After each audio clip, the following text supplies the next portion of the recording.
Hamidalillah tabaraka wa ta'ala wa musallian wa musliman ala rasulillah. Asyhadu an la ilaha illallah wa asyhadu anna muhammadar rasulullah. Rabbi sholli sadri wa yassir amri wahlul lisani yafqahu qawli amma ba'du. Alhamdulillahirabbil alamin, segala puja dan puji hanya milik Allah, Rabb pencipta alam semesta ini. Salawat dan salam senantiasa kita panjatkan kepada junjungan Nabi besar Muhammad SAW, keluarga, sahabat, dan para pengikut yang setia hingga akhir zaman. Mudah-mudahan kita semua masuk di dalamnya, dan mudah-mudahan kita nantinya dapat sifat dari Nabi Muhammad SAW.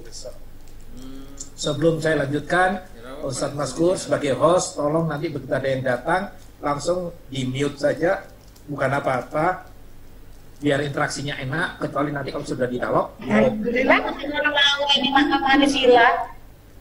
Monggo. Ngapunten Bunda yang cantik-cantik, yang luar biasa, langsung di mute ya, biar enak. Nanti begitu dialog, diskusi, monggo di open. Baik, saya akan lanjutkan. COVID-19 ini fakta, sangat realistis banget, dan tidak usah, karena memang ini ciptaan Allah, tidak usah dibenci, apalagi marah. Mau marah kepada siapa? Seluruh dunia kena. Yang tepar, yang meninggal sudah berapa ribu. Dan menyaksikan kondisi COVID ini di berbagai negara termasuk Indonesia, jujur mengerikan. Tapi gak usah stres, gak usah dilawan-lawan. Namun dua poin kunci kalau itu bicara COVID. Satu, semakin dekatlah dengan Allah. Dua, persiapkan mentalitas dengan protokol COVID dan seterusnya. Jadi ada habul minallah, ada habul minannas. Habul minannas, ya tidak usah gaya-gaya terus mati urusannya Allah, gak apa-apa, tidak bisa. Tetap semua harus dilakukan habul minallah, habul minannas. Khusus COVID itu saya pikir. Untuk pendidikan, ini HP saya begitu kena COVID-19 itu penuh. Bertanya macam-macam, mau dibawa mana anak saya, mau bagaimana anak saya, ini itu. Wabil khusus mohon maaf, mereka-mereka ya Bapak Ibu yang totalitasnya pendidikan diserahkan kepada sekolah atau ustadz-ustadzah atau guru atau dosennya. Jadi masalah bukan SMP ke atas, SMA ke atas, oke, clear. Karena mau daring, mau apa, mau tidak ketemu, agak lumayan, artinya gak masalah. Yang jadi masalah hari ini adalah bagaimana dunia pendidikan untuk SMP ke bawah, SMP, SD, TK, PAUD, ini baru masalah. Tapi lagi-lagi para bunda, para ibu yang dimuliakan oleh Allah, di muka bumi tidak ada yang kebetulan. Semua ada grand design Allah. Walaupun toh mungkin penyebabnya COVID ini Wuhan lah atau apapun, semua ini adalah karena Allah. Makanya saya katakan tidak ada kebetulan dalam muka bumi. Semua ada grand design. Yang penting sekarang adalah kita merespon event, kejadian, takdir ini. Nah itu kuncinya. Orang beriman tabu untuk kita mundur sejengkal, tabu untuk kita melangkah ke depan. Karena orang beriman itu punya Allah. Katakan pada permasalahan, jangan pernah mengatakan begini kepada Allah. Ya Allah ya Rabb, aku punya masalah besar, COVID, ini, itu. Jangan saudaraku. Katakan mulai hari ini kepada permasalahan-permasalahan, wahai COVID, wahai masalah, atau apapun persoalan, Allah lebih besar dibanding engkau. Karena itu Allahu Akbar. Itu untuk fundament awal agar kita tidak pernah lagi mengeluh lagi.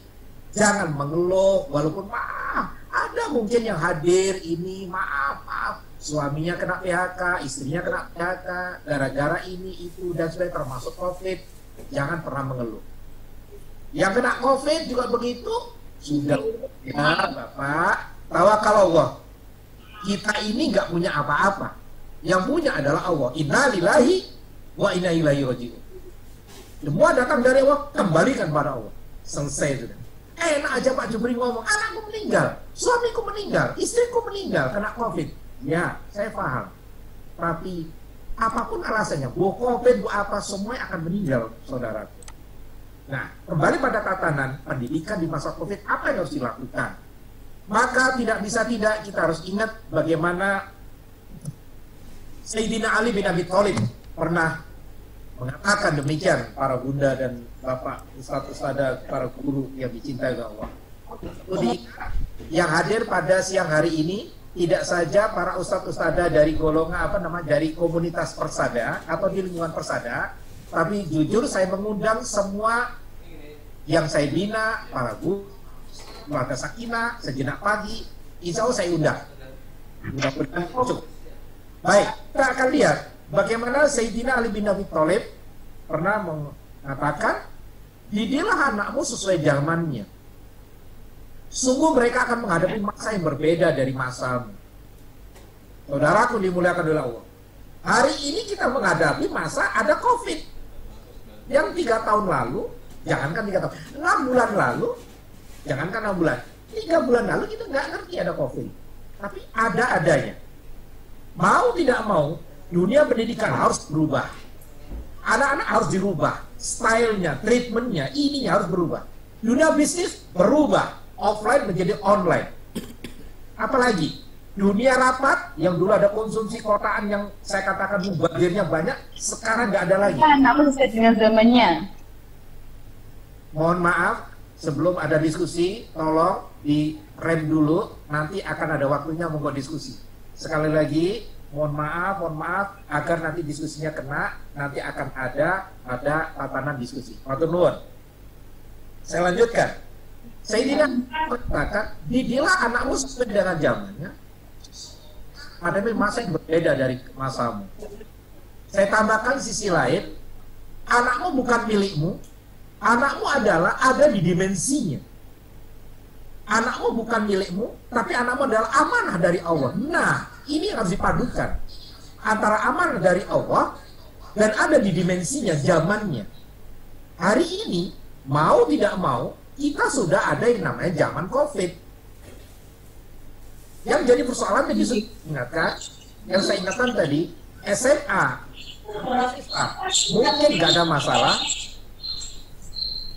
tetapi bagaimana SMP, bagaimana SD, bagaimana PAUD, TK, ini baru persoalan. Tapi ingat bunda, kalau kita bersama Allah, nggak ada yang tidak ada solusi. Kalau kita bersama, nggak ada yang bermasalah, semuanya akan terselesaikan. Maka deketin mereka dengan zamannya. Zaman sekarang COVID, tinggal atur bagaimana bapak ibu, para bunda yang di rumah. Kalau dulunya dua-duanya kerja, kenapa tidak berpikir stop salah satu? Tentunya istri yang lebih banyak di rumah. Tapi bagaimana mendidiknya? Nanti ada solusinya. Itu sungguh mereka akan menghadapi masa yang berbeda dengan masamu. Kita bukan zamannya. Kalau saya lahir 62, bukan zaman saya, bapak ibu saya pada zaman 65, 70, 80 mendidiknya. Beda bapak ibu. Ini zaman 2020, zaman COVID. Ini yang harus segera disadari, berbeda. Jangan mindsetnya, aku biar nilai bisa. Tidak bisa. Aku nilai bisa. Tidak bisa. Ini berubah. Maaf. Mereka yang mengeluh, misalkan saya waktu kemarin ujian anak-anak mahasiswa, itu betapa saya sering nangis akhirnya. Kenapa? Pas ujian internetnya putus. Coba apa yang mereka lakukan?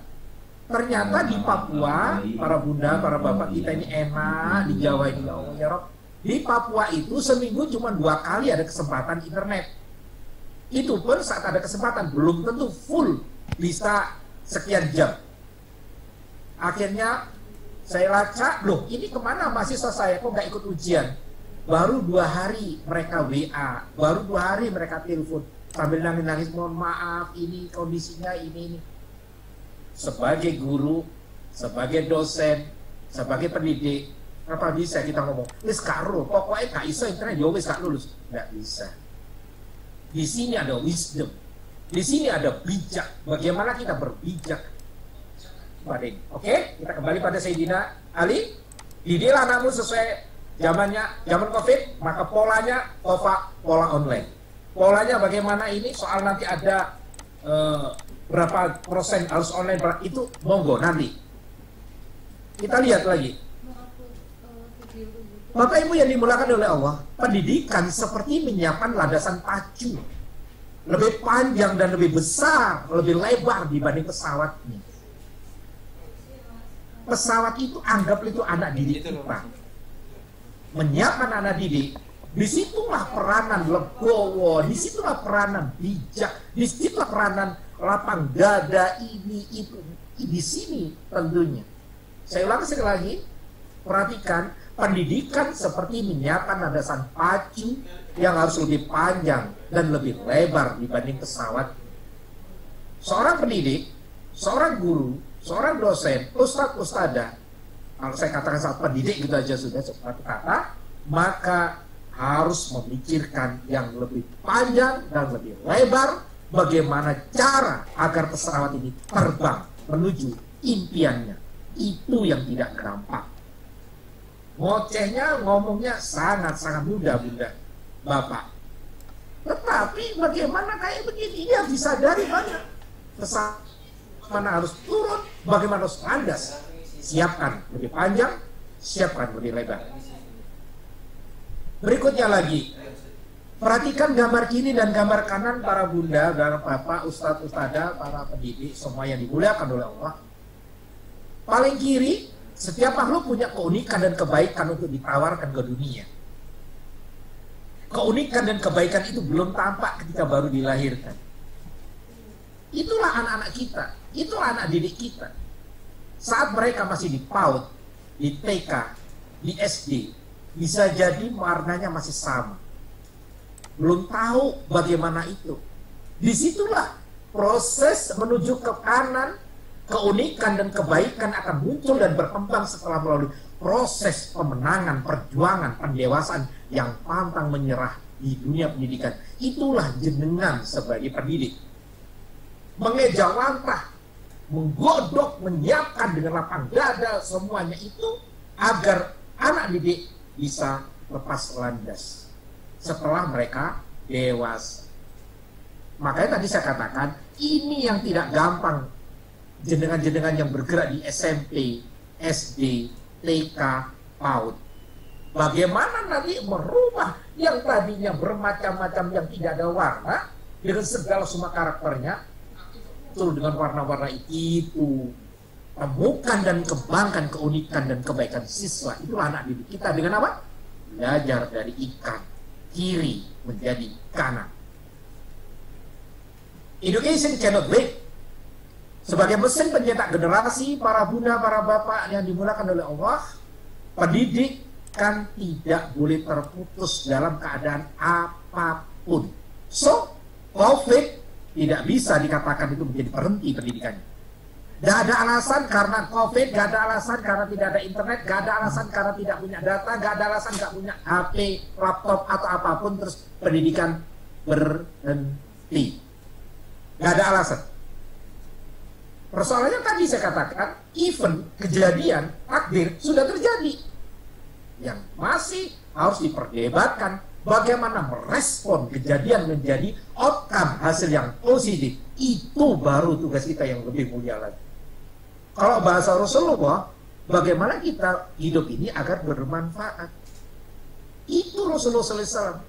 Nah, kata-kata manfaat ini, bagaimana mengkondisikan anak didik yang tadi yang tidak punya warna, yang tadi yang mungkin cengeng, gembeng, umblese ake, atau apapun namanya, generasi pengganti kita, pengganti para pemimpin, pengganti kejauhan yang lalu, itu baru itu luar biasa. Saya ulangi sekali lagi, education cannot wait. Tidak ada kata berhenti dalam mendidik. Sebagai mesin pencetak generasi, pendidikan tidak boleh terputus, berhenti dalam keadaan apapun, termasuk hari ini adanya COVID. Esensi pendidikan para bunda, para bapak yang dimuliakan, belajar, dan belajar, termasuk belajar di universitas kehidupan. Ini yang sering ada perdebatan waktu kami di Dikti kemarin dengan Mas Menteri, dengan para dirjen-dirjen, kebetulan saya juga diundang, maka saya bilang, kalau persoalannya SMA ke atas gak ada masalah. Kenapa? Mereka sudah punya fondasi TK, SD, SMP. Tapi bagaimana mendidik dalam konteks SD, TK, PAUD, atau tepatnya tadi saya bilang SMP, SD, TK, PAUD.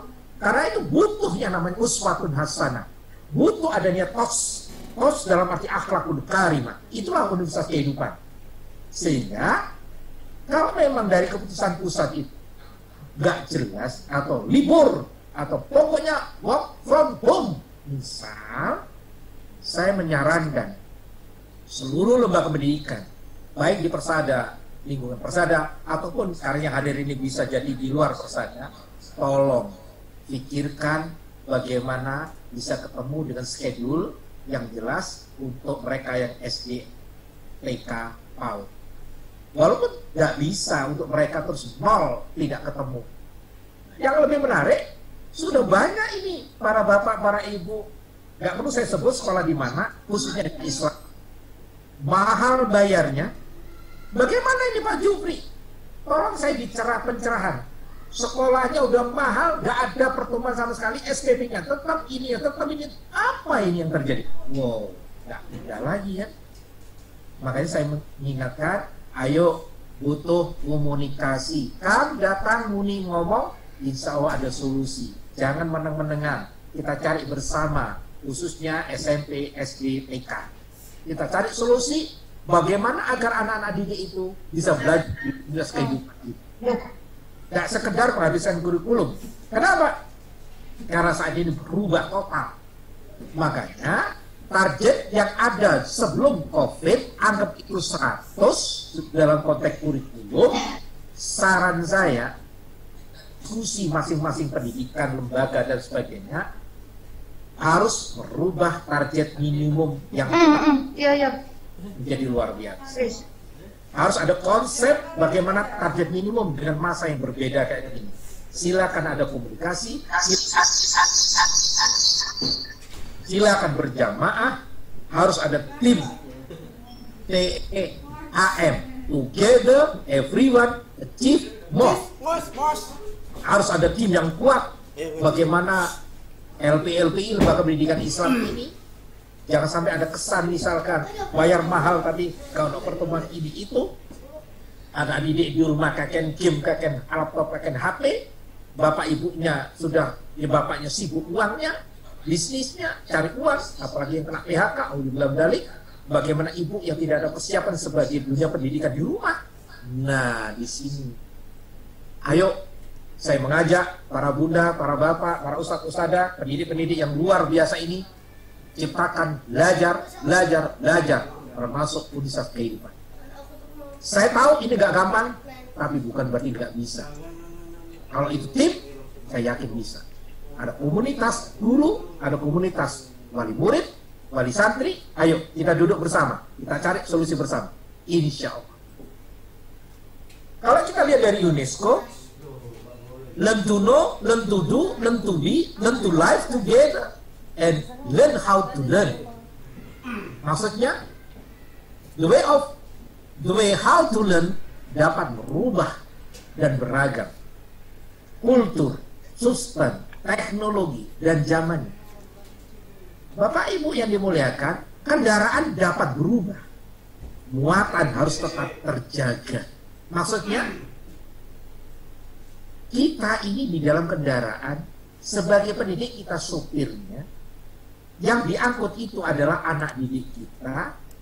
Ini gimana caranya dengan kondisi yang berubah, teknologi berubah, kultur berubah, zaman berubah. Anak didik sebagai penerus dari kita harus tetap terjaga nantinya dengan impian-impiannya. Insya Allah, anggaplah sebagai kata optimis, 2021 insya Allah sudah tidak ada COVID lagi. Maka bagaimana peletaan mulai 3 bulan kemarin, hari ini, 6 bulan ke depan, agar anak-anak ini lebih care, lebih peduli, lebih tahu, lebih. Nah, ini tugas kita bersama. Learn how to learn. Kita harus akan anak-anak itu learn how to learn, agar mereka bisa belajar dari kondisi apapun. Bapak Ibu yang dimuliakan oleh Allah, ini ada kata-kata dari Timur Tengah. Ini menarik kata-kata ini. Orang alim faham dengan bahasa isyarat, orang lalim, lawan dari alim, dilempar batu pun tidak faham. Maksudnya apa? Kalau kita bisa ketemu dengan orang yang mengerti, faham, itu enak Bunda. Tapi ingat, anak didik kita yang satu kelas mungkin ada 10, 20, 40 atau berapapun yang punya jenengan biasa sebelum COVID, itu bisa jadi karakternya berbeda-beda. Ada yang cepat diterangkan, ngerti, ada yang sampai 5 kali gak dong. Itu juga bukan pekerjaan gampang. Nah, di sini lagi-lagi tugas pendidik ditambah lagi. Kalau tadi menyangkut zaman, tadi menyangkut situasi, menjadi kultur ini, sekarang menyangkut karakter. Mendidik tidak sekedar ijazah dengan IP, IPK, TOPS. Kalau istilah di ITS itu A itu 4, bukan hanya sekedar IPK-nya 4,0, bukan sekedar 3, lebih, tetapi ada value, ada nilai yang mesti ditanamkan. Ini yang agak susah nanti di online. Kalau materi secara kurikulum, insya Allah jenengan bisa pakai PowerPoint, jenengan pakai video, jenengan bisa langsung tatap muka, sinkronis, asinkronis, itu bisa dilakukan. Tetapi nilai, contoh, siapa di antara kita misalkan untuk SMA ke atas atau SMP ke bawah, waktu itu kita ngajar online, apakah benar anak didik kita ini benar-benar di depan laptop atau HP-nya ngikutin kita? Jangan-jangan di online, apalagi terus pojok kiri itu speakernya di off-kan, video yang di off-kan. Nah, wis bencana. Saya kalau ngajar, saya minta video dinyalakan, saat saya bicara speakernya dimatikan. Saya nggak mau videonya off. Kenapa? Agar saya tahu dia posisi apa. Posisi nongkrong, tidur, apa. Nah, ini menjadi masalah. Nah, kan sulit nanti SMP ke bawah. Ini yang harus kita antisipasi. Makanya karakter ini harus dilihat. Belajar memaknai COVID, Bunda yang dimuliakan, ada beberapa hal yang mesti kita sadari tentang belajar memaknai COVID-19 ini. Yang pertama, membuktikan runtuhnya keakuan dan kuatnya kekitaan, perlu melakukan transformasi dari saya menjadi kami dan kita. Apa maksudnya? Sudah waktunya kita berjamaah. Semakin dengan adanya ini, sudah waktunya berjamaah. Artinya, yang dulu bapak yang sekedar mencari uang, ibu, wah yang lebih parah kalau dua-duanya bekerja ini di rumah tangga ini. Sekarang tak bisa lagi, karena bapak harus merhatiin bagaimana anak-anak putra putrinya di rumah. Gak cukup dengan laptopnya, gak cukup dengan diberikan HP. Harus kata-kata saya menjadi kami dan kita. Sama para pendidik di lembaga-lembaga pendidikan. Jangan ada keakuan lagi. 2, sosio-kohesionis, menjadi mutlak yang hanya bisa dibangun dengan prinsip mutuality, kesalingan, saling memberi suami istri, saling memberi antara guru dengan putri anak didik kita, menerima dan saling menghargai. Ini Allah, bukan kerjaan gampang lagi, apalagi yang bapak ibu yang biasanya nggak pernah ketemu di rumah, ketemu berangkat anak masih tidur, datang anak masih tidur lagi, ini juga lebih ngeri lagi. Bapak ibu juga demikian, yang dulunya mungkin dengan tatap muka bisanya melihat beberapa orang, maka sekarang sudah nggak bisa lagi, harus saling memberi, menerima dan ini dan sebagainya. Maka ciptakanlah dengan kondisi to give, to give, to give, to give. 3, memaksa kita untuk berubah apapun namanya, normal atau apapun, saya nggak peduli dengan istilah itu, terutama mindset pendidik, lalu ditularkan ke mindset anak didik, ditularkan mindset ke orang tua. Ini memaksa kita harus merubah itu. Metodologi dan perilaku dengan tetap memperhatikan sistem nilai. Tadi sudah saya singgung value. Gak sekedar kurikulum habis 16 kali pertemuan, habis 10 kali pertemuan. Tidak. Ada value. Makanya saran saya, namanya saran, bisa diterima, bisa tidak. Kalau sebelum COVID katakanlah kurikulum itu, jenengan harus memikirkan tentang online ini. Apakah tetap bertahan 100 atau dikurangi minimalis, yang penting ada value yang masuk, ini itu. Misal saya kasih contoh, di IPB, rektornya langsung keluarkan pernyataan untuk khusus dosen-dosen. Statementnya apa?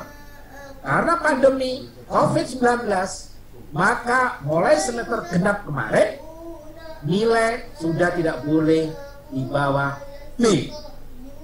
ITS beda lagi, tidak pakai statement, tetapi di forum rapat ITS rektornya khususnya mengatakan, tolong perhatiin, kita sudah tidak normal, sehingga nilai pun juga bisa jadi tidak normal.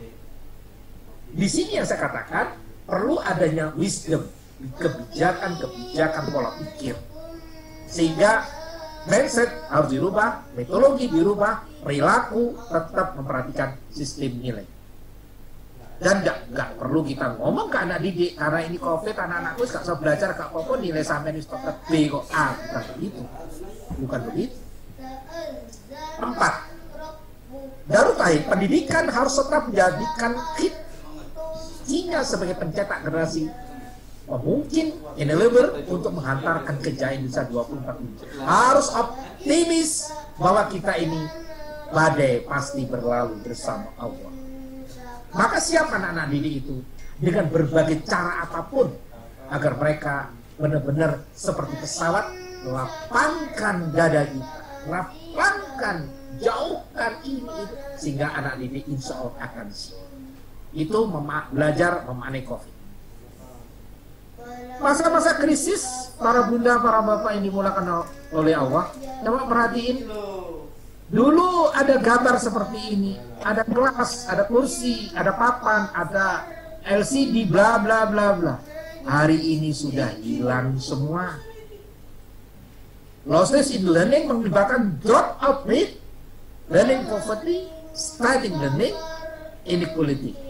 Semakin besar, khususnya bagi masyarakat bawah, akan terjadi proses marginalisasi kaum miskin, mengakibatkan tumbuhnya generasi tidak masa depan yang bermuara pada ketidakadilan. Nah, ini yang kemarin saya di ITS, alhamdulillah sudah berhasil kita berjuang bersama untuk maju ke Dewan Profesor dan Rektor, bahwa yang sudah menjadi mahasiswa ITS tidak boleh nantinya dengan COVID ini terus mereka karena tidak punya uang terus berhenti kuliah. Nggak boleh. Kenapa? Karena ITS sudah ada namanya dana abadi. Dan itu benar. Begitu dibuka keran itu, hampir 80% semua minta keringanan, nyicil itu yang berubah semua. Ya sudah, nggak apa-apa. Karena dalam rangka ini, makanya di umat Islam itu ada yang namanya wakaf, yang sekarang ada ngetren. Seandainya wakaf tunai di jalan, seandainya zakat mal ini jalan, begitu ada COVID, maka hukum yang di zaman Nabi Yusuf itu akan terjadi. Istilah orang-orang bisnis, 6 bulan pertama bertahan hidup dengan deposito. 6 bulan berikutnya bertahan dengan menjual aset. Pertanyaannya, yang tidak punya deposito, yang tidak punya aset, mau pakai apa? Di sini lagi-lagi kerjasama antar individu yang tadi sudah saya ingatkan, antar yang punya uang, pendidik, orang tua yang kena COVID, yang mungkin harian saja sudah susah kan uang, boro-boro bayar SPP, ini juga nggak gampang lagi. Sehingga nanti akan muncul dari gambar if no lose ini, sumber pembelajaran sekolah harus tetap aktif, ya, blendingnya akan terjadi gini, maka proses pembelajaran juga tetap jalan. Itulah yang dinamakan edukasi tidak boleh berhenti. Bapak Ibu yang dimulakan oleh Allah, dua ayat ini saya tertarik banget sejak dulu waktu saya SMA. Benar-benar tertarik. Mari kita lihat. Pertama saya tertarik prosesnya. Zaman Nabi Ibrahim alaihissalam sudah berdoa di Al-Baqarah 129. Ya Allah ya Rabb, turunkan penggantiku nanti yang 3 poin. Tilawah, taklim, tazkiyah. Saya ulang sekali lagi. Al-Baqarah 129 itu Nabi Ibrahim berdoa yang akhirnya dipakai di kurikulum 2013, attitude, skill, knowledge. Turunkan ya Allah, Nabi penerusku yang membaca, menyampaikan, dan membersihkan jiwanya. Perhatian perjalanannya. Nabi Ibrahim lahir 2295 sebelum Masehi. Nabi Muhammad muncul SAW lahir 500 Masehi. Perhatiin prosesnya Bapak Ibu, 2800 tahun baru dikabulkan doa Nabi Ibrahim. Apa artinya Bapak Ibu? Sebelum saya bahas lanjut, artinya disinilah pendidikan Bapak Ibu, peletakan batu pertama, peletakan mindset, peletakan motivasi, peletakan apapun butuh proses. Gak bisa simsalabim seperti menggoreng martabak sreng-sreng gosong. Mestinya di situ harus sabar, sabar dan sabar sebagai pendidik. Saya masih ingat, mohon maaf, saya masih ingat, makanya saya begitu jadi guru, jadi dosen. Loh kenapa kok saya katakan jadi guru? Saya pernah jadi guru TK, saya pernah jadi guru SD, saya pernah jadi guru SMP. Betul-betul saya buang gitu. Karena saya melihat dengan mata kepala, maaf, kalau ada di antara jenengan yang guru-guru eksakta, guru-guru eksakta itu biasanya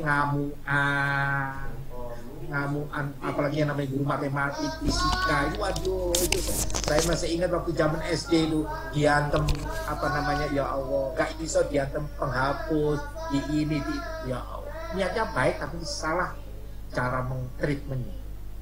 Ini juga masalah. Padahal proses, bahkan tidak sedikit di antara jenengan jadi bapak ibu atau S2 atau S3 atau S apapun jenengan punya, begitu ngajari anak bicara, ini anak rotok salah titik, goblok no, Allah ya. Bukan begitu. Umur berapa itu? Baru TK. 1 tambah 1 berapa nak? 2 bunda. 3 tambah 3 6. Kali 5 gak iso 20. Astagfirullahaladzim. Kita kembali pada Al-Baqarah 129. Nabi Ibrahim alaihissalam berdoa, turunkan setelah ini seorang nabi penerusku yang membacakan tilawah, menyampaikan taklim, dan yang membersihkan jiwa. 2800 tahun baru dikabulkan. Turunlah Nabi Muhammad SAW, Al-Baqarah 151 yang 3 poin. Nomor 1 sama, tilawah. 2 dan 3 dilokir sama Allah, tazkiyah dan taklim, given novelty. Apa maknanya Bapak Ibu? Coba perhatiin. 3 permintaan, 3 dikabulkan. Nabi Muhammad SAW yang membacanya sama, lalu bersihkan jiwa, baru menyampaikan. Saya ulang sekali lagi, membaca, ajari baca. Makanya Al-Quran Iqra, baca, bukan nonton. Yang kedua, bersihkan para pendidik, bersihkan para orang tua sebelum ngajar lebih lanjut. Saya berharap para bunda hari ini, yang bapak yang hadir pada siang hari ini, sebelum masuk kelas, alangkah hebatnya setelah zaman pandemi selesai. Apa? Yaitu tidak melakukan wudhu dulu, berdoa dulu sebelum masuk kelas. Sama sekarang zaman online, sebelum di depan anak didik, silakan Bapak Ibu bersihkan dulu. Setelah kita mengajari baca, bersihkan jiwanya, baru menyampaikan ke anak didik, taklim. indah sekali kalau kita bisa membersihkan jiwa dulu, minimal wudhu, jangan marah, jangan ngamuan, anak-anak ini anak kita, penerus kita, ini amanah dari Allah, dan seterusnya. Maka dua ayat ini menjadi inspirasi kita bersama. Ajar dibaca, yang ajar harus bersihkan jiwa, baru taklim sampaikan. Kurikulum plafon di 2013 itu ada istilah attitude, karakter, skill, knowledge. Para bunda yang dimuliakan, bicara karakter ini dengan online nggak gampang. Makanya saya minta untuk SMP ke bawah, jangan di nol untuk tidak tatap muka. Nggak boleh secara aturan main pemerintah, tapi jenengan punya yang namanya aturan bisa dimainkan. Asal keramaian ini dijaga banget, distance, masker, ini semua protokol dimainkan, insya Allah tidak akan masalah. Karena saya dapat cerita Muhammadiyah, mohon maaf saya sebut lembaga, itu sudah mulai tidak mau ikut-ikutan aturan main dari Diknasnya, Dikbudnya, karena sudah dinilai banyak hal yang mudarat. Itu mudah-mudahan benar, harus berani seperti itu. Karena anak didik adalah punya karakter, harus dicatat skillnya, harus dicatat knowledge-nya. Karakter itu how we behave and against in the world, harus kita ciptakan. Skill, how we use what we know. Knowledge, what we know and understand. Di sini abad 21 harus segera digabung tiga titik ini, antara karakter, skill, knowledge. Maka pengantaran tinggal landas untuk anak didik kita ke depan sudah harus disiapkan. Gak mudah, insya Allah tetap kalau bersama Allah akan bisa. Saya lanjutkan dikit lagi. Kata kuncinya Bapak Ibu, yang harus disiapkan teknologi dan masyarakat yang sangat cepat ini, pendidikan harus berfokus pada human strength.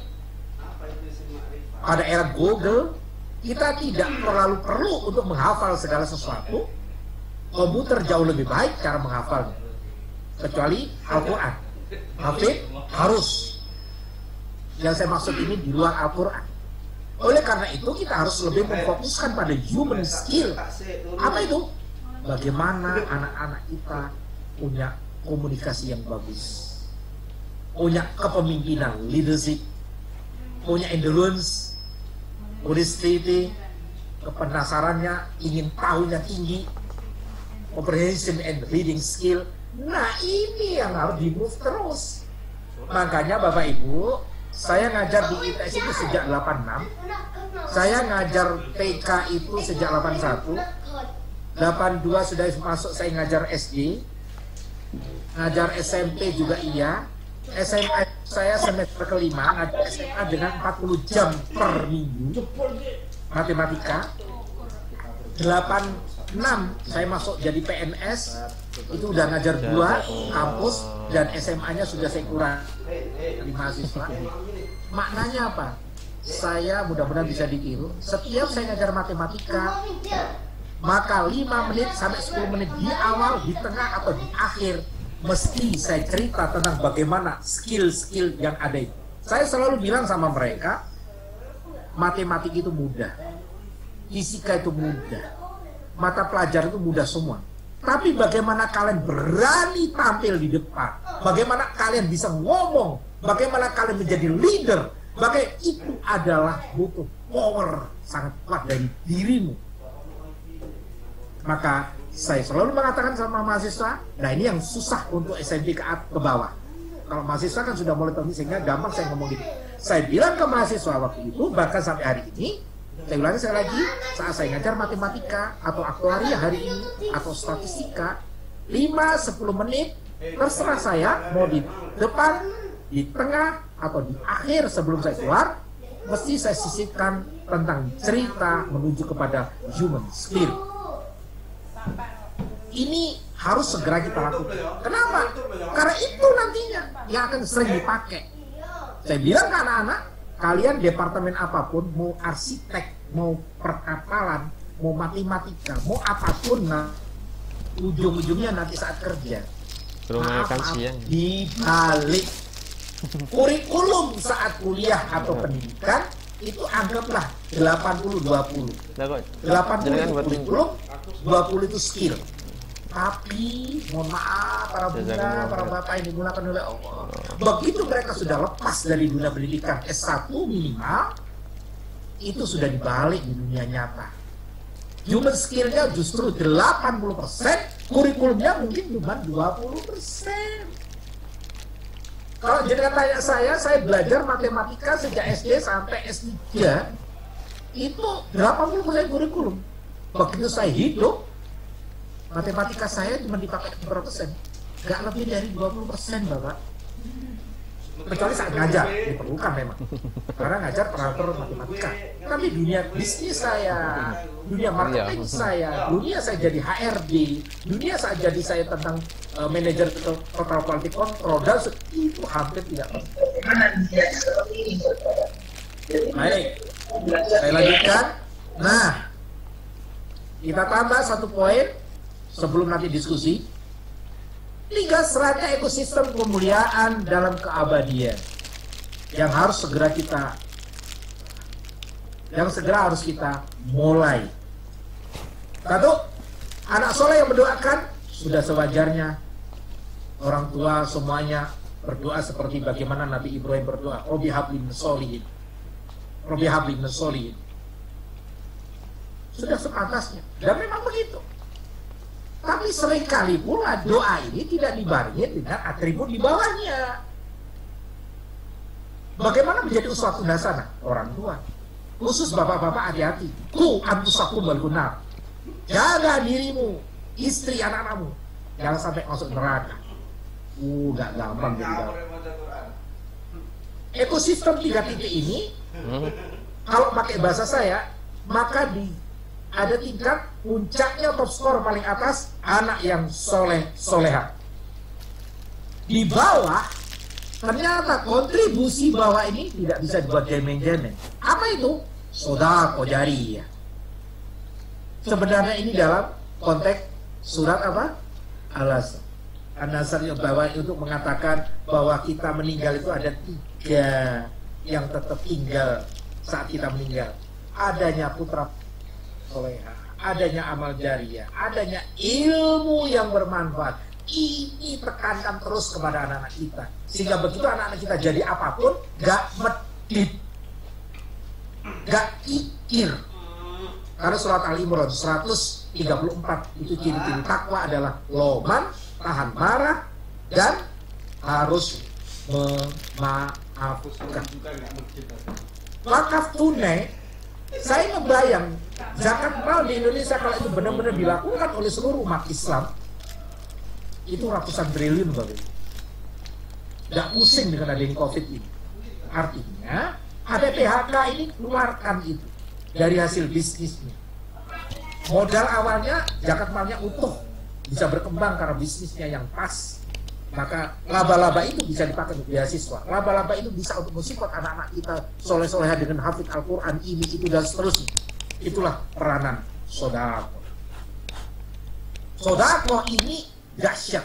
Bahkan orang meninggal pun, kalau boleh dihidupkan lagi oleh Allah, permintaan cuma satu, agar saya bisa shadaqah. Ternyata shadaqah itu dahsyat banget. Coba bayangkan ini saya memberi beasiswa untuk yatim piatu. Lalu yatim piatu itu berkembang menjadi pinter, soleh. Selain diri saya dapat, insya Allah, maka anak ini akan mengembangkan dirinya dan sekitarnya. Kalau dia bisa berkembang, bisa berbisnis, gara-gara saudaraku, anak ini tinggal lanjut menjadi ilmunya dapat, kekayaannya dapat. Maka peranan sodako, jangan remehkan sodako. Infak, tepatnya adalah sodako jariyah. Infrastruktur yang namanya hardware itu adalah sodako jariyah. Yang berikutnya kaki kanannya ilmu bermanfaat. Artinya apa? Membangun ekosistem software ini. Kalau hardware sama software ini berjalan, maka saling terkait sebab akibat ini terjadi, maka anfaisme, pemanfaatan sebagai mindset itu jelas. Anfa'uhum Itu pasti. Riwayat Bukhari Muslim dan seterusnya. Sehingga ini yang harus kita mulai hari ini berpikir bagaimana anak-anak kita outcome-nya tadi di awal saya sudah bilang, hasilnya itu menjadi putra-putri yang soleh-soleha, yang pinter dan loman. Nah, ini tugas mulia pendidik-pendidik yang luar biasa. Itu sekali lagi, para Buddha yang dimuliakan, para bapak yang dimuliakan, para guru, asatidz dan ustadz semua, itu tidak bisa kita remehkan dan itu harus dilakukan. Jangan hanya berpedoman kepada pokoknya lulus, pokoknya STTB-nya, ijazahnya di atas 7, di atas 8. Bukan. Nah, ini tugas kita. Bagaimana di sekolah ada support dari para guru, ustadz-ustadz yang menjadi anak soleh. Di rumah ada bapak ibu yang juga mengkondisikan pembentukan karakter ini kepada itu. Kalau itu bisa, ya sudah, selesai. Itulah dunia pendidikan. So, tidak saya tutup, kata kunci dari saya adalah, ayo bapak ibu semuanya, hari ini sudah kejadian, ada COVID, namun ada yang namanya respon. Nah, harus direspon dengan positif. Agar even direspon positif, insya Allah outcome anak didik kita sebagai ini menjadi positif juga. We become what we think about. Kita menjadi seperti yang kita pikirkan. Itu sebenarnya diskusi. Awal tergantung prasangka hambanya.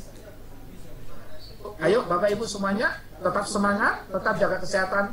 Kita lihat ke depan, itulah masa mereka. Itulah anak didik kita. Kita jadikan menjadi putra putri soleh-soleha. Dengan segala keterbatasan, insya Allah kita bisa kalau bersama Allah. Baik, monggo moderator, silakan siapa yang mau bertanya. Ada 59 yang sudah hadir ini, dipersilakan. Siap, Bah. Baik, para bapak dan ibu, para ustadz dan ustadzah, hafidhakumullah.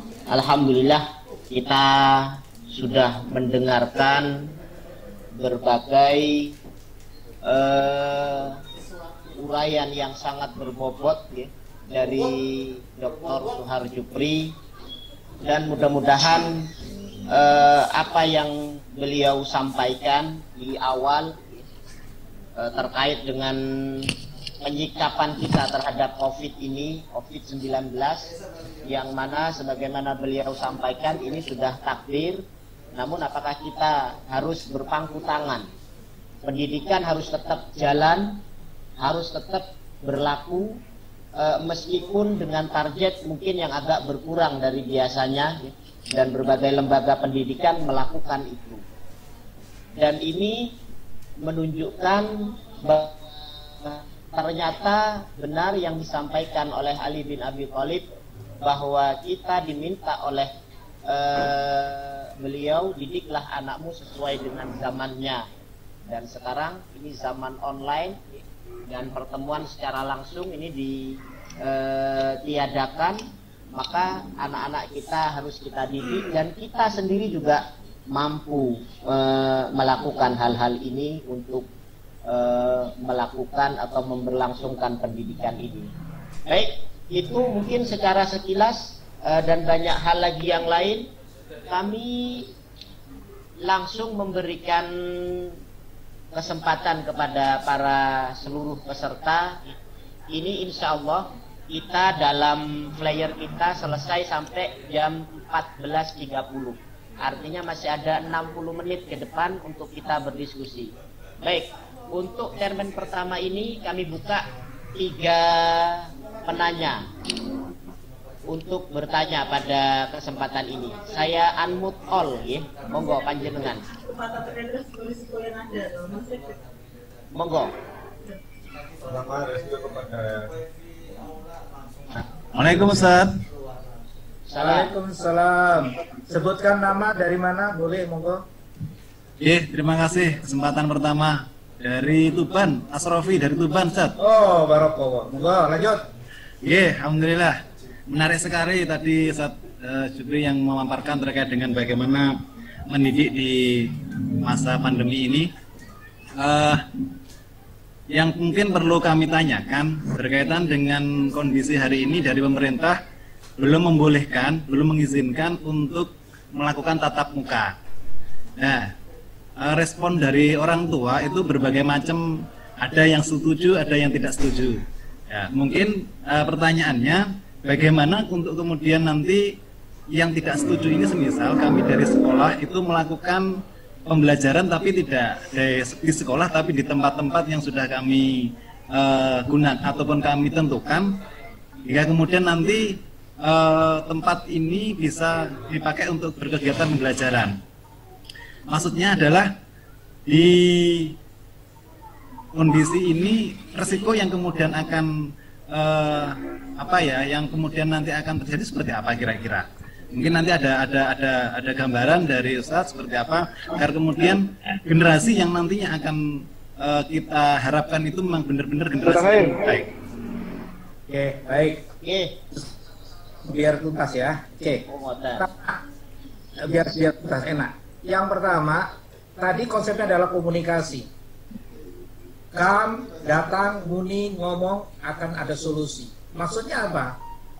Ada beberapa sekolah sudah mempraktekkan seperti ini.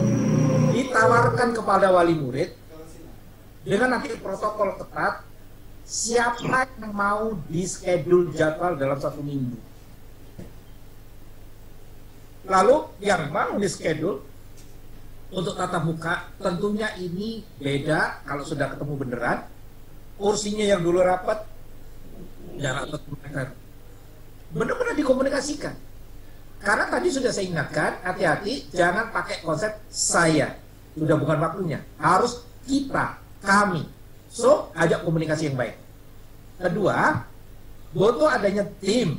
Together, everyone achieve more. Ayo bareng-bareng mencapai lebih. Maksudnya, begitu nanti katakan, sebagian mau datang ke sekolah, maka sekolah ini harus punya tim betul.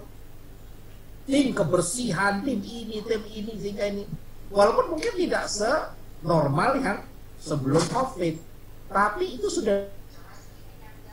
Karena sekarang di HP saya beberapa bulan terakhir ini sudah mulai banyak orang tua protes ke lembaga-lembaga. Kenapa? Bayarnya tetap mahal, tapi anak didik nggak bisa tatap muka. Ini kan akhirnya di Surabaya, mohon maaf, sudah mulai keluar dari sekolah homeschooling, nggak kuat ngadepi anak-anaknya.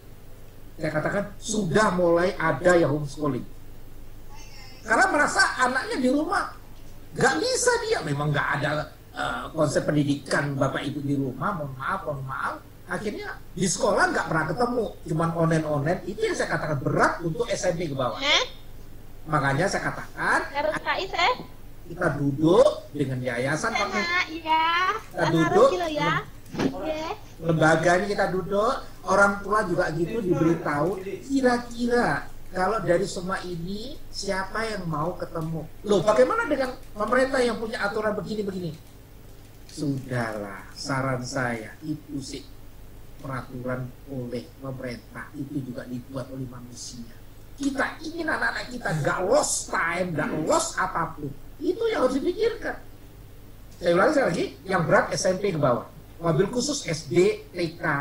Ini kalau nggak pernah anak.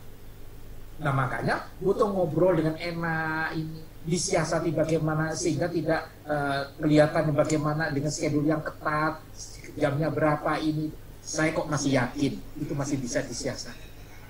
Jadi pengaturan teamwork, kerjasama antara kita semua diperlukan. Sehingga nanti enaknya apa? Nggak bisa saling tuding. Bagi mereka yang memilih tidak mau datang ke sekolah karena begini, takut corona ini, ya sudah jangan dipaksa, nggak usah dipaksa. Tapi bagi yang mau harus difasilitasi. Karena homeschooling laris sekarang di beberapa kota. Karena apa? Datang mereka, ngajari mereka. Homeschooling itu tidak saja mata pelajaran umum. Alhamdulillah ada Al-Quran, ada ini. Itu ya saya tahunya setelah HP saya berdoing macam-macam. Kurang lebih itu jawabannya. Memang susah membuat 100, tapi harus dimulai. Baik, terima kasih Ustadz Jupri. Ini ada 2 penanya lagi. Baik, silakan. Langsung kepada Ustadz Muhammad Hakam Adi. Kami persilakan. Monggo. Pak Hakam. Assalamualaikum warahmatullahi wabarakatuh. Waalaikumsalam. Iya, biasanya itu kan kalau Zoom meeting semacam ini 2-3 pertanyaan ditampung dulu, kemudian dijawab. Ternyata satu pertanyaan dijawab dan itu jawabannya juga menyangkut apa yang mau saya tanyakan. Ya sudah, nggak apa-apa. Jadi tidak apa-apa, Ustadz. Saya menyampaikan juga maksud saya seperti yang saya alami, anak ragil saya kan sekolah di Sekolah Alam Insan Mulia daerah Medokan Semampir. SMA 20. SMA 20. Nggih, Pak Sultan Amin itu. Nah, kemarin memang setelah keluar biaya untuk uang gedung dan SPP itu di grup WA Bapak Ibu wali murid itu kan terjadi. Halo. Putus. Mas Hakam, Pak Hakam. Halo. Nggih, baik. Coba yang lain. Nggih, baik. Pak Hakam. Sementara nggih. Nah, maksud saya begini, langsung saja Ustadz, tadi jadi maksud saya itu apakah seperti juga di Gilmani dan sebagainya itu barangkali juga ada yang mirip-mirip gitu ya, risauan orang tua karena tidak ada pertemuan kan, itu harga tetap. Nah, sehingga tadi juga disampaikan oleh Ustadz Jupri bahwa pertemuan itu kan juga penting begitu. Jadi maksudnya apakah tidak ada mengalahi dari pihak guru-guru itu mendatangi seperti yang panjenengan sampaikan tadi, ternyata homeschooling itu laris begitu. Laku keras hari ini. Laku keras, inggih. Jadi pihak sekolah dalam hari ini guru-guru atau ustadz-ustadzah itu ya setidaknya dalam seminggu itu anak-anak kita ini didatangi mungkin dalam 6 hari cuman sekali gitu aja gitu. Jadi tatap muka karena memang betul ternyata di rumah itu kita tidak bisa mengendalikan juga anak-anak ini untuk inggih. Jadi setidaknya ada diatur jadwal begitu ya dari guru juga supaya tidak terlalu berat, tapi dalam seminggu setidaknya itu ada didatangi oleh guru itu, Ustadz. Maksud saya begitu, Ustadz. Ya, ini saya memperkuat, jadi nggak perlu saya jawab karena sudah memperkuat apa yang saya katakan tadi. Butuh tim, butuh komunikasi, semuanya clear, insya Allah. Lanjut, baik Pak Jupri, saya mau bercerita tentang kejadian dulu di Gilmani. Memang kita berharap untuk tetap ada pertemuan dengan anak-anak kami, baik itu melalui personal, juga melalui perkelompok. Perkelompok dalam arti zona sini ketemunya nanti di rumah ini. Tetapi kembali lagi, ini ada tanggapan yang berbeda dari wali santri. Padahal program itu sudah kita programkan. Ada sebagian wali santri yang tidak mau, tidak menerima itu. Maka sebagaimana saran Abah Jupri tadi, kami tidak memaksa itu. Iya, sudah gitu aja. Tetapi program ini tetap kami jalankan. Karena sebagian wali santri justru menginginkan adanya pertemuan itu. Iya. Baik, terima kasih. Ini Saya tambah satu poin.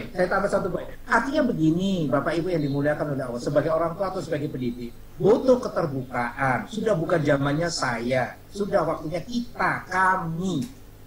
Itulah tim, saya katakan. Together, everyone achieve more. Ayo bareng-bareng mencapai lebih. Kita floor aja sudah kepada wali murid. Ini loh, yang mau digilir begini satu minggu atau terserah, itu masalah teknis lah. Yang mau iya dicatat, oke. Yang tidak mau ya sudah, nggak usah diributin. Gitu loh. Nah, itu aja. Lanjut. Baik.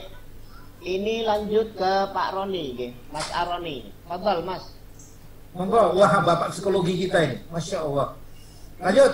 Ayo Mas Roni. Ustaz Jupri. Waalaikumsalam. Masya Allah, moga-moga semuanya tetap sehat semua. Amin. Harus semangat. Ini Pak Jupri, bagaimana caranya menerapkan reward and punishment untuk anak-anak usia remaja yang memang tidak mondok, artinya memang sekolah formal, ya SMP, SMA atau pasca SMA. Karena kalau usia sudah besar begini, ini memang kadang Ya seringkali kalau pas di rumah itu kalau nggak diobrak-obrak itu ya podo ae nggak telno hati.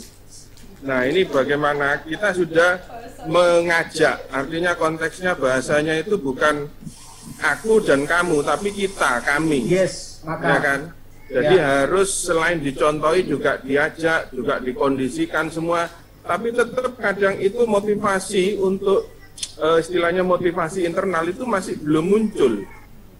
Jadi sekali diingatkan atau katakanlah dimarahi atau mungkin diberi hukuman, itu balik mana. Nah, bagaimana kira-kira menerapkan supaya sikap atau karakter kebiasaan itu jadi konsisten gitu, sesuai dengan yang kita inginkan. ya. Jadi peduli tanggung jawab pada dirinya sendiri, peduli kepada kepentingan maupun juga kepentingan untuk agama, ngaji, ibadahnya begitu. Baik. Oke. Baik, langsung saja karena saya kalau ditumpuk-tumpuk malah gak enak. Ini jawab semua. Baik. Oke. Ada hal yang lupa di antara kita ini. Anggap Oke. Pak Roni, Mas Roni ini anggap itu negatif. Yang namanya anak, suami, istri, atau apapun itu akan terjadi. Gak mungkin kita hidup tidak akan ketemu yang namanya negatif. Siapapun itu, sebagai apapun itu. Nah, 5 hal ini monggo dipraktekkan. 1, harus memaafkan. Itu tadi sudah saya singgung ayatnya, Al-Imran 134. Orang bertakwa itu cirinya loman, tahan marah, memaafkan. Kunci pertama menghadapi negatif, anak, suami, istri, mertua, apapun lah, pimpinan, direktur, anak bawah, front office, sebuah apapun, tolong memaafkan dulu. Agar tazkiyah kita bersihnya itu muncul. 2, doakan yang baik. Jadi ini belum action, belum. Masih doakan yang baik anak-anak kita ini. Ya, ingat itu kembali pada diri sendiri. 3, nah mulai masuk. 3, ajak menuju kebaikan dan benar. Balik wa'ni walau ayat. Ya, wa tawassaw bil haqq wa tawassaw bis sabr. Terus permainannya begini Bapak Ibu. Bayangkan sekarang pejamkan mata semuanya. Ambil batu di depan Bapak Ibu. Ada 2 benda lagi di sana, palu dan air. Pertama, pegang batu, ambil palu, tolong batu dipukul. Dar. Apa yang terjadi Bapak Ibu? Pecah. Tutup mata lagi, batu diambil, palu sudah tinggalkan karena pecah. Ambil air. Ini dunia pendidikan. Ajaknya istiqomah. Hasil gak usah pusing, itu urusan Allah. Tapi saya yakin kalau inputnya positif, caranya positif, outcome-nya positif. Apa maksudnya? Air dengan batu tetes. Tik. Itulah 5C Pak Roni maupun yang lain. Apa itu? Butuh konsisten, komitmen, continue, terus menerus. Butuh komunikasi. Yang terakhir, baru kita akan menciptakan anak yang confident, percaya diri. Ayo jujur.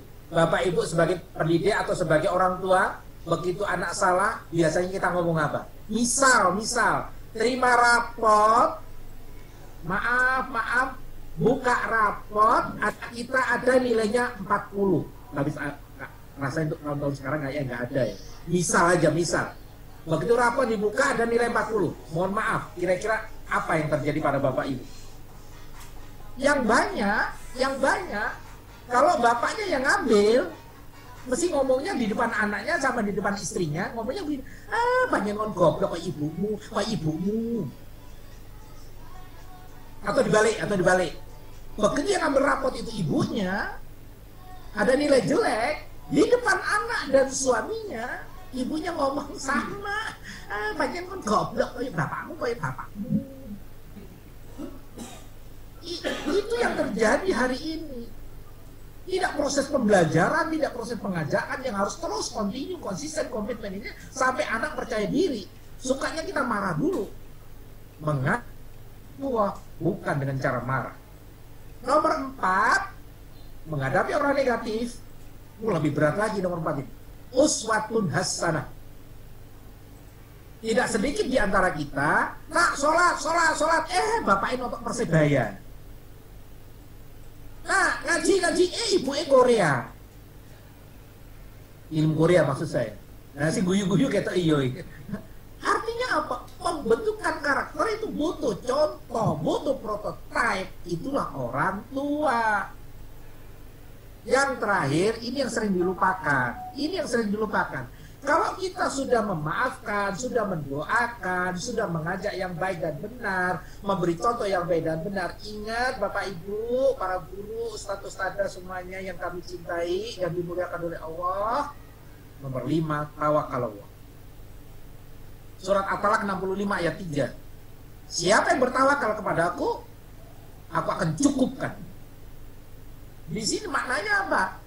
Kita ini cuman katanan niat, doa, usaha, doa. Hasil, ya Allah ya Rabb, sampun ya Allah.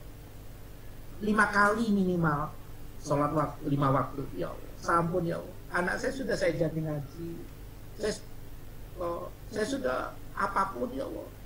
Bicara anak yang jadi apa ya Allah, hanya Engkau yang tahu. Maka kami pasrahkan. Kalau pakai gayanya Prof. Ali, aku yakin dan pasti anakku menjadi anak yang soleh, maka aku pasrahkan ya Allah kepadamu yang membentuk, yang menjadikan apapun tentang anak kamu. Oh, itu namanya tawakal. Hasil taruh wis.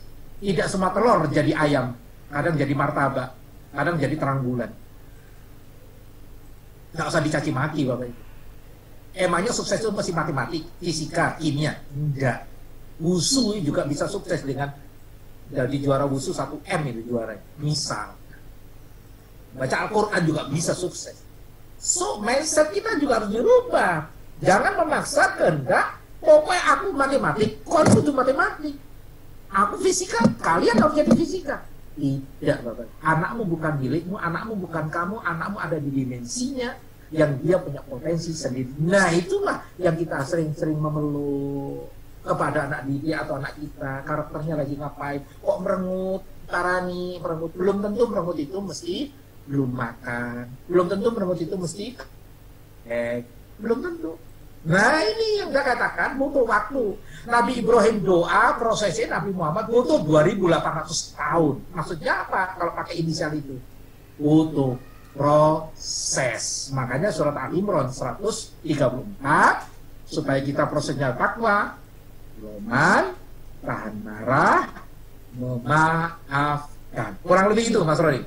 Kalau yang belum puas nanti bisa telepon nomor HP saya itu ya. Nggih, jazakallah Ustaz Jupri. Lanjut. Kalau masih ada waktu lanjut. Baik. Ini yang sudah angkat tangan Pak Hermanto. Monggo. Pak Hermanto. Pak Hermanto jangan-jangan tetangga saya sendiri. Monggo. Pak Herman, mungkin speakernya di mute, ya unmute. Sampun. Monggo Pak Hermanto. Monggo Pak Hermanto. Matur nuwun. Assalamualaikum warahmatullahi wabarakatuh. Waalaikumsalam, bener tetangga saya sendiri. Alhamdulillah, barakallah. Monggo Pak Hermanto. Alhamdulillah ketemu di zona. Ini beliau juga dosen ITS juga, Masya Allah. Monggo lanjut. Alhamdulillah. Pertama saya mengucapkan caranya Ustaz Jupri ini menarik sekali bagaimana mendidik anak di masa pandemi ini. Dan sebenarnya kita harus mengambil hikmah sebanyak-banyaknya dari pandemi ini. Walaupun sebenarnya pandemi ini mengakibatkan disrupsi dalam dunia pendidikan khususnya seperti yang kita bahas ini. Dan itu sebenarnya menyadarkan kita bahwa kita ini punya konsep yang apa namanya ya, yang sudah settled, sudah teruji, dan itu sudah berlangsung atau sudah ada sejak zaman Nabi, bahkan sebelum Nabi Muhammad. Ada Nabi Ibrahim yang disampaikan Ustaz tadi, dan itu sebenarnya konsep yang harus kita pegang teguh di situ. Kemudian ini juga yang di dalam slide ini, didiklah anakmu sesuai dengan zamannya, sungguh mereka akan menghadapi masa yang berbeda dari masamu. Ini terbukti kali ini. Dan untuk itu kita sebenarnya harus kembali pada keluarga. Ini saya kira itu pesan yang sangat tepat. Jadi bagaimana keluarga itu berfungsi bagaimana seharusnya. Kalau kita mendengar bahwa ibu itu sebagai sekolah, bapak sebagai kepala sekolah, maka disinilah kita ini diuji bagaimana seorang ibu sebagai sekolahnya, bagaimana bapak sebagai kepala sekolahnya yang mengatur semuanya. Nah, ini saya kira kata-kata yang disampaikan tadi seperti saya itu sudah tidak perlu lagi. Jadi sinergi kita semua sebagai anggota keluarga. Nah, masalahnya adalah di masa yang demikian ini dengan gadget, dengan internet yang begitu masif, yang sekarang ini seolah-olah kita tidak bisa meninggalkannya tanpa itu di satu sisi baik, tapi di sisi yang lain kalau kita salah menggunakannya itu akan buruk. Nah, konteks di sini maka pembentukan karakter ini juga sangat dominan pengaruhnya terhadap permasalahan ini, dan kesadaran itu diperlukan supaya kita sebagai anggota keluarga ini bergerak bersama, saling mendukung satu sama lain supaya itu tercapai. Oleh karena itu kesadaran dari semuanya ini harus ditumbuhkan, harus ada dan ditumbuhkan. Masalahnya sekali lagi godaannya itu terlalu banyak di era sekarang ini. Dari gadget, dari televisi dan sebagainya. Kadang-kadang kalau keluarga, anggota keluarga, bapak ibu tidak punya kesadaran, maka ya tidak akan terjadi. Dulu ketika mungkin anak-anak masih normal ke sekolah, mungkin orang tua hanya menyadarkan ke sekolah saja. Wis sekolah kamu belajar di sana, wis aku nggak tahu menau, terutama ya mungkin yang bude dan sebagainya karena tuntas di sekolah. Nah, sekarang orang tua dituntut untuk memperhatikan, nyimak, harus memahami kondisinya. Dan ini tidak mudah. Juga tidak semua keluarga bisa mengakses internet dengan mudah, karena itu mahal. Kita lihat di TV ada keluarga yang miskin pinjam-pinjam HP untuk bisa mengakses materi melalui WA saja. Nah, ini sesuatu yang di satu sisi mungkin yang sudah berada tidak masalah dengan koneksi internet, itu tidak masalah, tapi yang tidak itu juga perlu dipikirkan sebenarnya. Mungkin tidak ada pertanyaan yang khusus, tapi itu kenyataannya, komentar dari saya.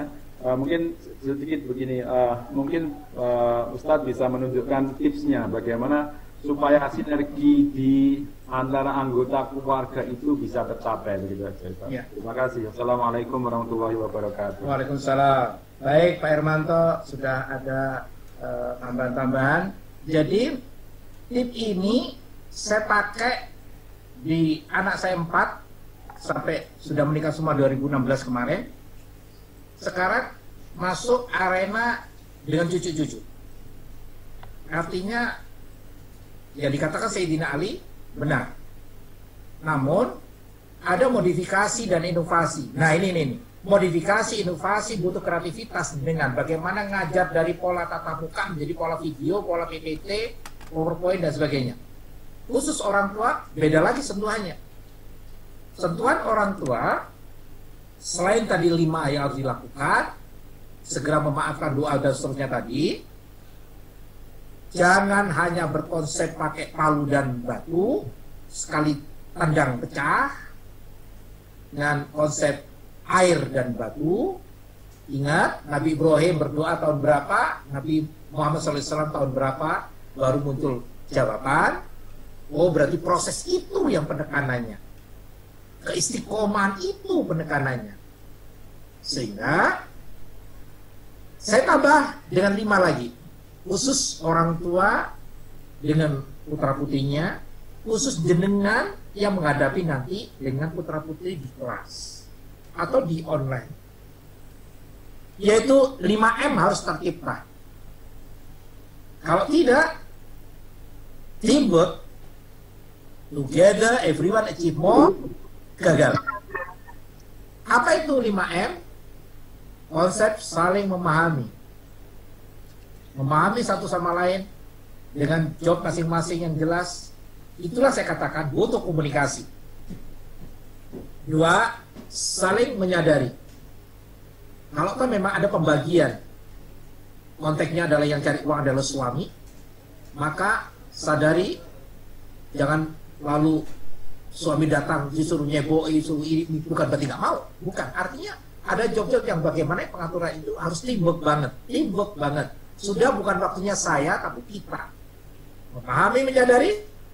Nomor 3, memaklumi anak ini 3, 4, 5 atau berapapun putra putri kita yang berbeda semua. Sekalipun kembar, tidak akan ada yang sama.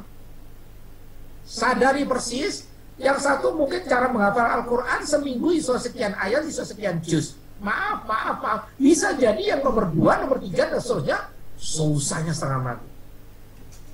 Ini namanya memahami, menyadari, memaklumi bagaimana karakter, potensi anak-anak. Sehingga kenapa anak saya 4-4-nya tidak ada yang matematik. Karena memang saya akan pahami mereka. Nomor 1, bisa ngomong kayak bapak, maka dia menjadi public speaking. Dia menjadi motivator, ini itu anak pertama. Yang 2 ini menang, tapi senang utak. Akhirnya teknik informatika. Yang 3 malah belas susah ketemu dengan orang. Sebenarnya riset, akhirnya teknik kimia. Yang itu cowok-cowok 3-3-nya. Yang 1 cewek satu-satunya. Karepnya dokter, tapi mereka nggak bisa. Ya sudah, itu bukan kebetulan. Itu yang terbaik. Akhirnya psikologi dan sebagainya. Jadi harus diperhatiin, anakmu bukan dirimu, anakmu adalah amanah dari Allah. Harus tahu potensi anak masing-masing, termasuk anak didik di kelas. Tahu itu kalau 40 apa saja karakternya. Kalau 20, 10. Lola capek Pak Jumri, lah suwi ngajar. Loh memang iya. Sebagai guru, sebagai orang tua, bukan ukuran gaji, walaupun kita butuh uang, tapi menciptakan karakter anak dengan berpotensi menjadi lebih. Itu Rasulullah SAW telah bersabda, jadilah manusia yang bermanfaat. Nah, memahami, menyadari, memaklumi, maka nomor 4, masuk lagi, memaafkan. Karena bisa jadi anak didik kita, anak kita itu greget tuh tadi istilahnya Mas Roni tadi. Ya, maka muncul M yang terakhir. Harus berani merubah, memperbaiki sebagai suami, sebagai bapak, sebagai istri, sebagai ibu, sebagai guru. Karena zamannya beda. Ikuti pola pikir hari ini. Harus berani berubah. Kalau kemarin pakai gepuk misal, tapi jangan dilakukan. Tolong dong, anak nggak bisa main pakai gepuk-gepuk hari ini. Yang bisa dilakukan komunikasi bagus dengan itu. Nah, jangan lupa saudaraku, Bapak Ibu yang dimuliakan oleh Allah, sebelum tidur, Bokyo cerita Nabi Ibrahim itu seperti apa, Sayyidina Umar itu gimana. Kan human skill ke anak-anak didik kita. Nah, hidup bukan matematik. Hidup bukan hanya statistika, hidup bukan fisika. Ini loh nak, Sayyidina Umar kenapa terpilih menjadi ini? Kenapa Sayyidina Abu Bakar itu kalau para sahabat? Kenapa Rasulullah tidak butuh 1000 orang, tapi butuh 4 orang? Ternyata 4 karakter begini. Tempelkan itu sebelum tidur. Peluk, cium anak-anak kita. Jangan sampai kita ngomong, oh saya nggak pernah nyium anak saya Pak Jumri. Kenapa? Kecut. Kecut anakmu sih. Ini harus diciptakan kondisi yang saling membentuk tim. Ciptakan itu. Kalau saya mohon maaf, saya itu zaman sebelum COVID sampai hari ini saya lakukan minimal setahun 2 kali untuk bedol desa yang tidak di rumah. Bisa ke pantai, bisa ke gunung, bisa kemana saja. Untuk apa? Biar melepaskan diri dia dari struktur-struktur jabatan dunia. Kita kejar-kejaran, kita ini. Jadi fresh. Sering berkumpul, berjamaah, antar keluarga, antar RT. Saya yakin, together achieve one. Everyone itu pasti akan terjadi. Oh, jamaah ciptakan. Saling asah, asik, asuh, itu udah kita dengar sejak dulu. Praktekkan. Peluk suamimu, peluk istrimu, peluk anak-anakmu, peluk anak diri kita. Enggak, kamu hebat kok, Nak. Iya, saya tahu, Bapak tahu, Umi tahu, Abi tahu, nilaimu 30. Tapi enggak kok, kamu hebat. Ini masih punya nilai, Nak, 30. Ayo bareng Abi, ayo bareng Umi. Kita ciptakan 50, 60, 70, 100. Kamu hebat kok. Kamu hebat. Ayo. Ini yang diperlukan mulai hari ini. Jangan dipatahkan mereka yang pernah jatuh. Kita sudah sadar untuk menjadi bisa lari, anak didik pun rangkang, ongkong-ongkong itu penuh dengan cedukan-cedukan tanah, darah, dan seterusnya. Beri motivasi. Ayo, melangkah lagi. Sukses itu di depan, Nak. Bukan hari ini. Dan seterusnya. Insya Allah, Pak Herman dan Bapak Ibu yang mulia, dimuliakan oleh Allah, kalau kita bisa seperti itu, saya yakin ya, 2045 ini milik anak-anak kita. Saya yakin Indonesia menjadi lebih baik. Jangan dipukul kalau dia, jangan dipermalukan kalau dia salah ini. Tidak usah. Ayo. Ini waktunya kita membuat pola berbeda. Lifestyle-nya harus Islam. Wudhunya dimakan cuci tangan. Dan itu kan sudah lifestyle Islam. Tidak ada, makanya saya tidak mau istilah new normal. Tidak. Itu punya kita semua kok. Kenapa kayak kita praktekkan ke anak-anak kita? Anak didik kita. Itu Pak Hermanto. Monggo, Satmaskur, bagaimana? Baik, ini yang ada yang masih angkat tangan, ini Ustadz Muhammad Hakam. Monggo, Pak Hakam. Monggo. Nuhun, ngapunten Ustaz. Monggo, Pak Hakam. Oh, nggih. Matur nuwun Ustaz. Nggih. Tadi di paparannya Ustadz Jupri kan ada segitiga tadi Ustadz, yang kanan kiri itu kan wakaf tunai sama yang software tadi Ustadz ya. Ya. Oke. Nah, tadi juga panjenengan menyampaikan bahwa di ITS itu sudah ada dana wakaf sehingga bisa mensupport cicilan biaya-biaya yang diajukan oleh wali murid, pengurangan dan sebagainya begitu. Nah, yang ingin saya tanyakan, dana wakaf itu sejak kapan dimulai di ITS, terus awalnya bagaimana itu bisa terjadi? Karena pernah saya juga di forum Zoom sama Mas Iman Supriyanto ya.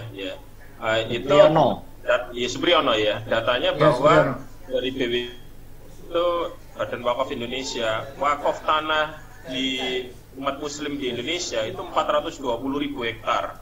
Tapi yang termanfaatkan itu baru 10%, sisanya itu wakaf tanah. Jadi orang seringkali orang tuanya meninggal, wasiat ini diwakafkan, tapi tidak ada dana tunainya, maksudnya cash-nya itu tidak ada. Nah, ini yang perlu menjadi pembelajaran kita. ITS sudah memiliki itu. Itu bagaimana cara memulainya untuk kita semua ini bisa menggerakkan di wilayah masing-masing lembaga yang kita ikuti atau di tengah-tengah masyarakat yang di sekitar kita. Nah, terus itu Ustadz yang pertama. Yang kedua, mungkin kalau bisa dijelaskan atau dijawab seperti yang tadi Dik Roni tadi menyampaikan bahwa ada reward and punishment, ada sabar, harus memaafkan. Itu kalau misalnya lembaga pendidikan kedinasan Ustaz, atau AKABRI atau sebagainya, itu bagaimana melihat korelasinya antara yang panjenengan sampaikan dengan lembaga-lembaga tersebut Ustaz? Matur nuwun. Assalamualaikum. Waalaikumsalam. Jadi awalnya di ITS itu hanya ngumpulin dana. Awalnya untuk apa? Untuk harus punya bisnis. Awalnya bisnis apa? Bisa Pertamina, bisa hotel, bisa apapun. Itu awalnya. lalu berkembang ke sini, maka mulai mikir lagi bahwa kehidupan ini tidak selamanya tetap, ada perubahan dan memang berubah tiap saat. Akhirnya move dari Nabi Yusuf itu sebagai pemicu, dari mimpinya Nabi Yusuf sudah pemicu, bahkan di YouTube saya sudah saya keluarkan itu video tentang Yusuf, 7 masa 7 ini. Dari situ mulai berkembang. Nah, dari pemikiran orang-orang yang ada di ITS tentang wakaf tunai, berdasarkan sejarah yang tadi disebut oleh Pak Hakam, manusia itu senengannya dikati mati baru wakaf benda. Saat hidup susah sekali wakaf yang namanya tunai. Makanya di Persada saya selalu bilang, karena di Nurul Hayat juga sudah mulai berubah sekarang. Setiap ada orang mau mewakafkan, maka diajari begini. Tolong, ya ini akhirnya lagi-lagi sosialisasi. Kalau dulu mewakafkan, pokoknya yang tanah ini kudu dadi tahfidz Al-Quran. Pokoknya ini kudu dadi. Gini, sekarang berubah. Berubahnya begini, Pak, Bu, wakaf saya terima, boleh nggak nanti tidak harus di tempat itu. Karena bisa jadi tempat itu sudah banyak tahfidz, bisa jadi di situ sudah banyak musola, sudah bisa jadi di situ banyak masjid. Saya ambil, saya jual, akan saya taruh di mana memang diperlukan sekali. Nah, sebenarnya gerakan-gerakan kayak gitu namanya wakaf tunai. Sehingga wakaf tunai itu akhirnya berkembang di ITS, tidak berdasarkan yang jutaan ratusan miliar tadi, enggak. Per dosen yang mau menyumbangkan wakaf tunai, terserah mau 10.000, mau berapa saja, tidak harus jutaan atau ratusan juta, itu dikumpulin dengan konsep wakaf tunai. Apa itu konsepnya wakaf tunai? Dikumpulin modal katakanlah menjadi A tidak boleh berkurang, tapi A ini boleh berkembang. Lagi sekali lagi, ciri wakaf tunai bisa nanti dilihat di internet, cari itu apa makna wakaf tunai, maka dikumpulin harta dana atau apapun, maka A katakanlah terkumpul A tidak boleh berkurang, tapi A boleh berkembang. Akhirnya A ini didistribusi kepada mereka yang mau bisa bisnis, yang mau buka apa, tentunya pakai visibility study agar dananya tidak berkurang, benar-benar sangat real dan nyata, baru dilempar dana itu. Labanya itu yang dipakai untuk tadi ya siswa, UKT, bla bla, bukan modal A tadi. Nah ini sudah hampir 5 tahunan lebih ya untuk menyadarkan. Nggak gampang, saya tahu nggak gampang. Tapi alhamdulillah akhirnya para alumni ngerti, para alumni itu mulai paham, mulai banyak yang nyetor ini itu dan sebagainya itu. Jadi itu konsepnya adalah wakaf tunai mengumpulin dana sampai senilai A, tapi A tidak boleh berkurang, tapi A bisa berkembang dengan cara dititipkan mereka yang bisa bisnis, dititipkan pada komersil yang bisa ini dengan cara mudharabah bla bla bla, labanya yang dipakai. Kalau itu semua bergerak, saya ngebayang ratusan triliun itu dari zakat mal saja. Dan konsepnya harus begitu, dikumpulin, nggak boleh berkurang, tapi boleh berkembang. Caranya adalah ini yang potensi UKM mana, yang potensi bisnis mana ini itu disupport, di backstopping, ada pendampingan itu sehingga tidak pakai duitnya misalkan bentuk. Nanti kalau laba pakai dengan cara konsep mudharabah ini, monggo syariah banget. Itu yang pertama. Yang kedua, apakah bisa dipraktekkan kalau misalkan di TNI dengan konsep memaafkan, loma, tahan marah ini? Karena pembentukan karakter itu saya selalu jawab bisa. Persoalan mau apa enggak. Pada zaman saya mahasiswa itu kakak kelas saya membentak-bentak, judulnya katanya mau ngajari disiplin. Pernah dengar nggak Pak Hakam seperti itu? Iya kan? Oh, begini. Rasulullah itu nggak pernah pakai begitu. Kok ya bisa 4 orang berbeda tadi menjadi luar biasa? Yang jadi masalah itu kita ini seringkali tidak sabar dalam membentuk itu, maunya instan. Maunya hari ini saya didik harus jadi hari ini juga, tidak bisa. Proses itu sering kita lupakan. Sama anak soleh-soleha, jangan-jangan maaf kita salah doa. Kalau doanya Robi Hamdillah Solihin, aman sudah. Kuncinya kepegang. Soal ini mau matematika, fisika, bisnis ini kita kan nggak tahu. Tapi ingat, sebelum menjadi itu proses ini dibenahin. Yang tadi saya katakan 5M bla bla bla tadi. Kalau itu bisa bergerak bersama, nah cuman memang beda konsep, beda prakteknya. Di TNI, di Polri, di perusahaan ini memang beda-beda. Nah itu tantangan kita. Justru itu lahan amal kita untuk mensinergikan yang sana tidak dapat ini, kita masuk. Sehingga kenapa waktu saya in host training saya tawarkan ini impact total quality control plus rohani, saya selalu tawarkan itu kalau saya bilang training. Ya dulunya cuma fisik, selalu saya tambahkan. Tolong Pak, tambahkan ini Pak. Walaupun mungkin awalnya susah menerima perusahaan-perusahaan yang profesional, tapi setelah saya kasih pemberitahuan begini, ini butuh waktu. Sekali lagi Pak Akam, butuh waktu. Nah, sehingga seiring nanti antara rohani yang ditandani, visi yang ditandani, tentu harus ada punishment dan reward yang profesional atau masuk akal. Harus. Kenapa? Oh, di agama juga begitu. Kalau tidak sholat, kenapa? Kan begitu. Oh, ada ini, ada itu. Itu penting dalam ukuran di dunianya. Makanya selalu pakai ISO, ada tulis ini, kolom ini, misalkan ajari anak-anak kita bikin kolom-kolom, misalkan sholat 5 waktu. Kalau di di Persada itu ada yang namanya tansih harian, baca apa, sholat apa, lah itu tinggal centang-centang. Lah nanti per ahad itu kumpul bersama dengan suami istri anak, saling evaluasi. Ayo tabelnya anak pertama sholat 5 waktu gimana? Doanya gimana, ngajinya gimana? Ayo anak didik mana buku kontribusi antara sekolah dengan orang tua sudah dididik mana, ini centangnya apa, ini tuh. Kalau tidak memenuhi, tentu hukuman yang profesional, bukan hanya fisik. Kalau itu bisa dilakukan, kalau misalkan mereka berhasil, sama saat anak-anak saya berhasil, dalam tatanan bisa sholat, saya akan berikan sesuatu yang tidak selalu dengan pakai uang. Tolong digarisbawahi, reward tidak selalu pakai uang.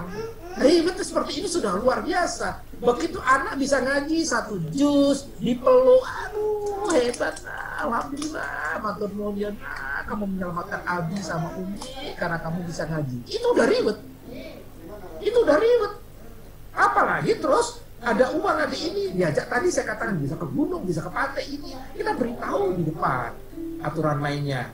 Nah, kalau kalian minta begini, ini begini, kalau enggak begini, dan seterusnya. Itulah namanya komunikasi.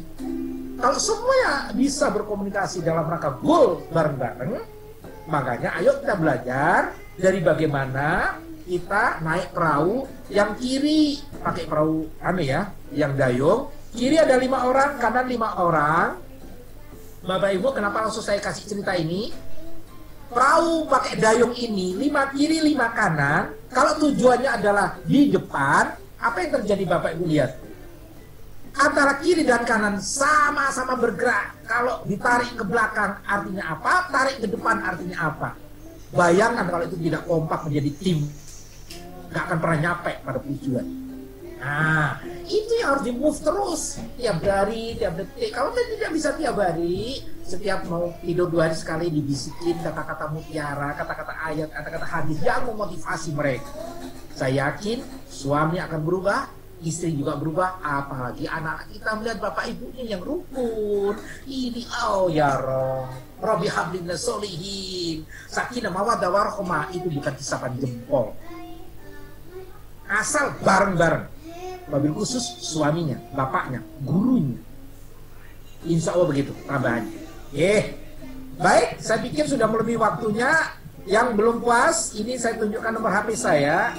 24 jam, jenengan semua bisa kontak saya kapanpun. Kalau tidak saya jawab hari ini, pastikan 24 jam saya akan jawab. Tidak, pas saya langsung pasti saya jawab. Itu yang bisa saya berikan. Kurang lebihnya saya pikir itu yang bisa kami berikan.